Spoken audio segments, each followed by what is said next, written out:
Bienvenidas, bienvenidos.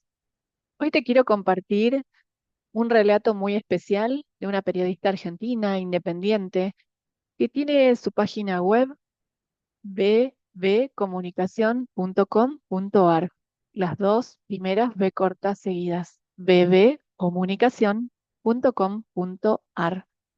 Ella se llama Valeria Visioli y en este excelente relato tiene la valentía de contar su experiencia de parto, que no ha sido respetado, te anticipo el relato, y quiero compartírtela porque sé que a veces no tenés tiempo de leer o de investigar, y quizás escuchando este relato puedas incursionar y ver que no es todo como nos dicen en los sistemas, en los medios de información o en los sistemas de salud, que existen leyes de parto respetado, que existen reglamentaciones en cualquier país en el que vivas, por ejemplo, de habla hispana. Existen las leyes con distinto nombre, con distinto número, y se proclama el respeto de la dignidad, de la salud, y en este caso se proclama el respeto del derecho de las mujeres a tener un parto humanizado y respetado, pero vemos que en la práctica esto no se cumple y muchas mujeres llegan al parto después de haber atravesado 9 meses de gestación, en los cuales estos cursos de preparto dejan mucho que desear en cuanto a la información y en cuanto a la integración de esa información con sus derechos y en cuanto al aprendizaje de cómo funciona la fisiología humana. Todo esto no lo enseñan, enseñan cuestiones muy básicas y la mayoría de las mujeres tienen la experiencia de llegar a su parto con una escasa información y un gran desconocimiento de cómo actúa la fisiología y de cómo ciertas prácticas médicas encadenadas se ejecutan en el cuerpo de las mujeres de una forma que vendríamos a decirlo muy livianamente, sin consentimiento, sin verdadero consentimiento informado, porque que le digan a la mujer te vamos a hacer esto o aquello cuando ya se encuentra en un momento de vulnerabilidad en el cual no puede elegir y prescindir de irse a otro lugar, a otro espacio, a tener a su bebé con otro profesional, eso no es consentimiento informado, ya estamos en un estado de vulnerabilidad y de falta de un consentimiento válido. Pero de eso vamos a hablar en otro podcast. En este te lo traigo como ejemplo de todas estas situaciones incoherentes que se presentan entre lo que es el sistema médico y lo que proclaman las leyes y reglamentaciones, que hay una total incongruencia en la práctica cuando todo esto tiene que ser llevado a cabo. Así que te quiero leer este relato eh, que tiene momentos muy conmovedores para que puedas ver cómo todo esto que te acabo de decir se lleva a la práctica. Este relato tiene por título Parto respetado, mi historia en primera persona, y fue publicado en la página de Valeria Visioli el 18 de mayo de 2025. Qué fácil es hablar de ciertos temas con el diario del lunes. Pero qué sensación de desamparo e impotencia se apodera de vos cuando caes en la cuenta que tu caso fue uno más de ese montón que imperiosamente hubieses querido evitar. Cuando de repente la mente se nubla con ese recuerdo, mezcla entre protocolos obsoletos, desidia médica y la falta total casi de contención, sin tener el más mínimo registro. La culpa viene como mecanismo casi automático. ¿Cómo no responsabilizarme por mi propio desconocimiento? ¿Por qué hice agua en lo que dependía pura y exclusivamente de mí? En definitiva, ¿por qué enajené mi proceso? El pasado pisado se suele decir con la misma liviandad con la que cae una hoja del árbol. Qué frase tan trillada. El pasado no desaparece. No es una opción archivable cual documento de Word en una PC. El pasado No es un objeto material y tangible que se guarda en un mueble y queda allí oculto hasta que decidamos abrirlo. El pasado, por el contrario, es parte nuestra, convive con nuestras memorias, permanece en cada célula del cuerpo y si no lo integramos adecuadamente, el tiempo, con su justa sabiduría, tarde o temprano, nos lo sabrá manifestar.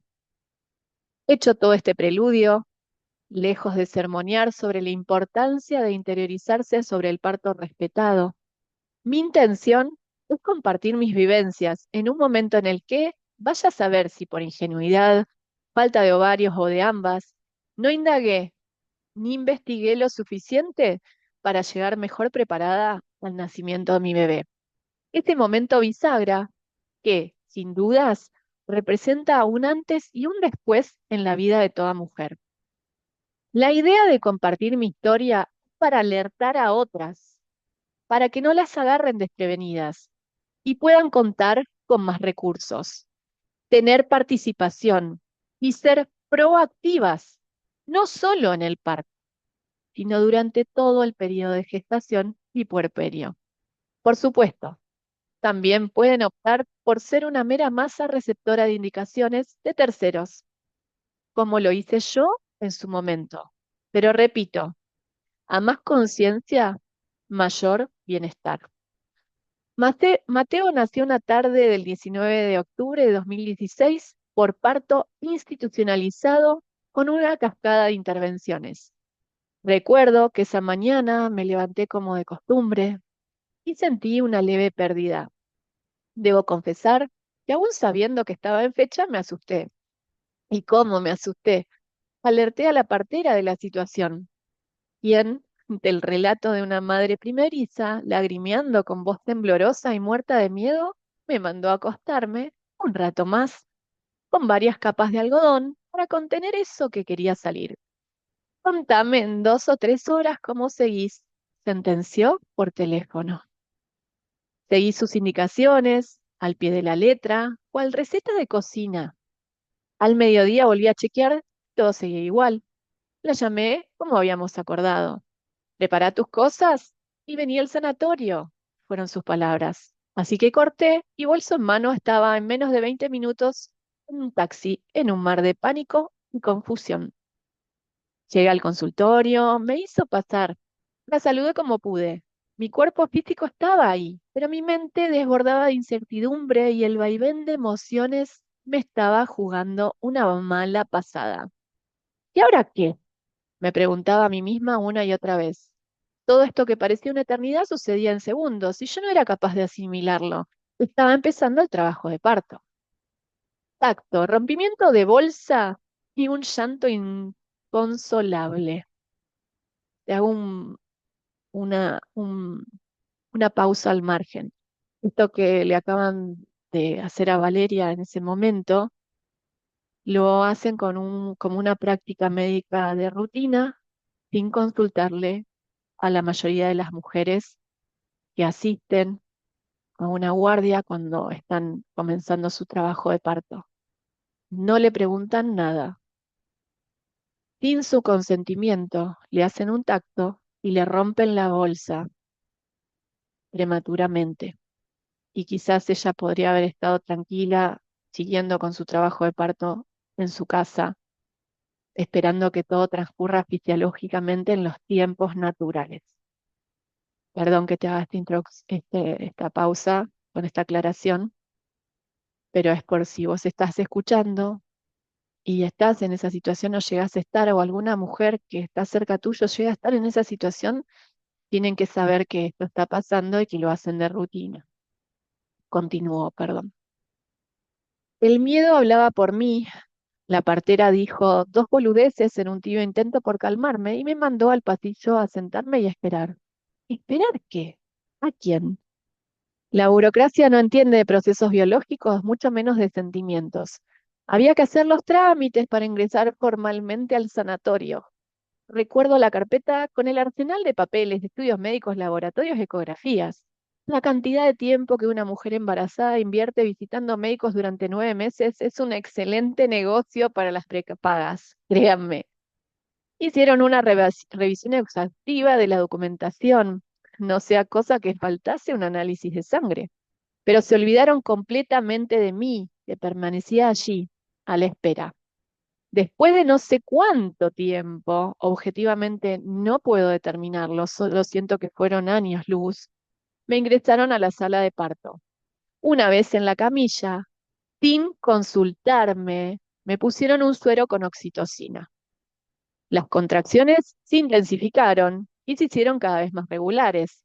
Cada 3 minutos el dolor se tornaba insoportable, pero yo no estaba íntegra ni para preguntar qué era eso que pasaba por mis venas. En esa situación creía que era todo normal, estaba entregadísima. Con el pretexto de que no dilataba, se dieron el gusto de acelerar el proceso sin respetar mis tiempos, sin una palabra. Había entrado alrededor de las 2 de la tarde y una hora después habían decidido apresurar el momento. ¿Cuánta frialdad corre por este espacio? Hoy entiendo el porqué de mi adversión a los centros de salud. Un rato después, nuevamente sin darme aviso, comenzaron con la maniobra de Christeller. ¿Cómo olvidar a aquel ayudante que se acercó para presionar violentamente la parte superior de mi abdomen? Sin justificación científica alguna. La excusa era ayudar al bebé a salir por el canal de parto. Si bien del cuerpo médico no esperaba demasiado, hoy no deja de sorprenderme mi nivel de sumisión y aceptación de tamañas salvajadas. Para finalizar, el obstetrato se tomó el atrevimiento de realizarme una episiotomía, práctica que consiste en un corte que se hace en el tejido entre la abertura vaginal y el ano durante el parto. Nunca habíamos hablado del tema, pero sin mediar palabra, agarró el bisturí y procedió. A los pocos minutos escuché el llanto de Mateo. Me volvió el alma al cuerpo. Ese cuerpo que si bien físicamente estaba cascoteado, emocionalmente desbordaba de felicidad. Cuántos sentimientos encontrados. El bebé había nacido. Lo pusieron escasos segundos sobre mi pecho y se lo llevaron para realizarle los protocolos usuales. En cuanto al corte del cordón umbilical, lo cortaron inmediatamente. Jamás consultaron si quería esperar a que dejase de latir, aún sabiendo los beneficios de esa espera. En resumen, hoy, después de más de 8 años de aquella experiencia, puedo decir con total seguridad que mi parto no fue ni por asomo parto humanizado. No hubo consentimiento informado, no hubo respeto por los tiempos de la llegada de mi hijo, ni mucho menos por los procedimientos. Oxitocina, maniobra de Christeller, episiotomía, corte de cordón temprano, falta de diálogo, de consenso. No hubo la más absoluta empatía conmigo. En aquel momento no lo cuestioné, lo tomé como algo normal. No tenía ni la más remota idea de lo que me estaba exponiendo. Hoy sé que podría y debía haber sido diferente. No cuento mi historia para dar lástima o quejarme o quedarme en la queja, sino para que otras mujeres que resuenan conmigo se animen a vivir su propia experiencia con mucha más libertad. Las invito a buscar médicos conscientes y respetuosos tanto de la mamá como del bebé. Y para eso no hay mejor medicina que estar informado y actuar en consecuencia. Este es el relato de Valeria Vizioli, periodista argentina independiente. Su página es bbcomunicación.com.ar. Las dos B de adelante son B corta. bbcomunicación.com.ar. También la podés encontrar con ese mismo nombre en Instagram. Podés contactarla y contarle también tu experiencia, si querés compartirlo con otras mujeres, para que no hagan más esto, para que entre todas podamos hacer una comunidad y hacer que se respeten nuestros derechos, que se respete nuestra fisiología, y que se respeten los tiempos de nuestros bebés. Puedes encontrarme en Instagram. Mi nombre es Luciana Penos con F o en el Instagram Academia Código Vital. Muchas gracias y nos vemos en la próxima para compartir algún artículo, una reflexión, una entrevista. Gracias.